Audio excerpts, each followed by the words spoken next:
I'm excited to bring us home, and I think it's appropriate that we bring this next guy to the stage. Some of you may have a close relationship with him already, some of you may not.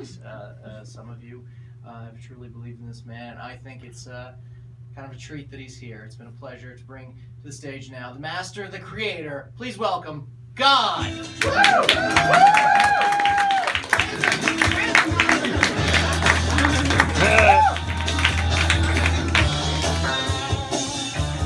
Hi, I'm back. First, I want to thank Gary for that great introduction. Gary, you have a special place in heaven. Even better, you'll see it on Thursday.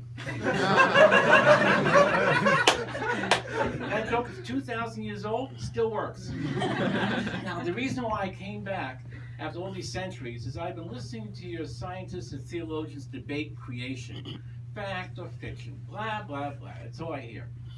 So I thought I was in this part of the galaxy anyway. I figured I'd stop by and clear the whole matter up, and I will get right to it. First, is the universe 14 billion years old, as most of your scientists will tell you, or 6,000 years old, as many theologians believe? The answer is yes.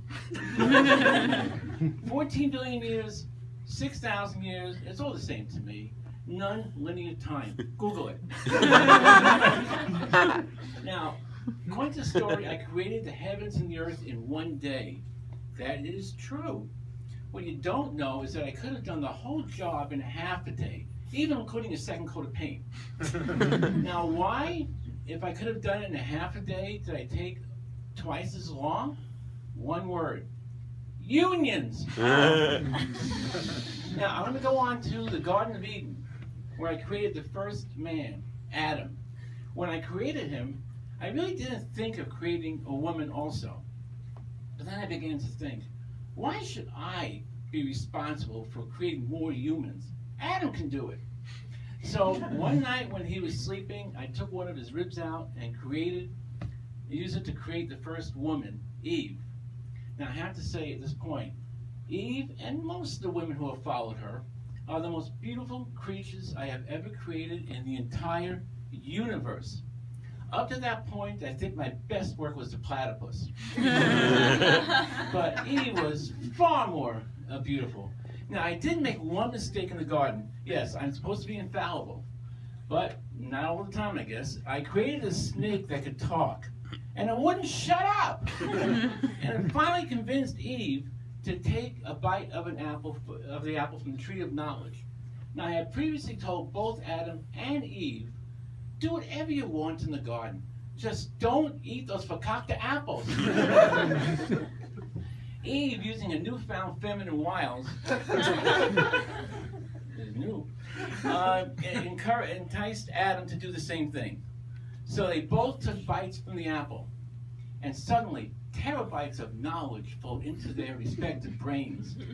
And what is the first thing they learned with all this infinite knowledge they now have? They were both naked. Duh. Now, what Eve did next would change the course of history forever. When she looked at Adam, she laughed and laughed and laughed because he had a small schmeckle. As you recall, when I created Adam, I didn't think of creating Eve.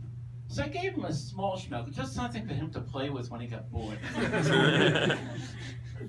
But when I saw how upset he was at Eve laughing at it, then I decided to reconfigure his DNA so that men in the future would have larger ones.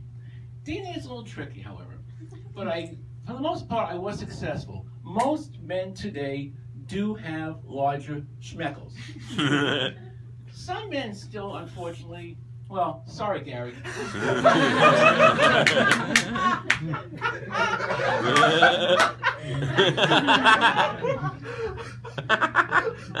Now, Eve did something else that would also change the future for all mankind, humankind.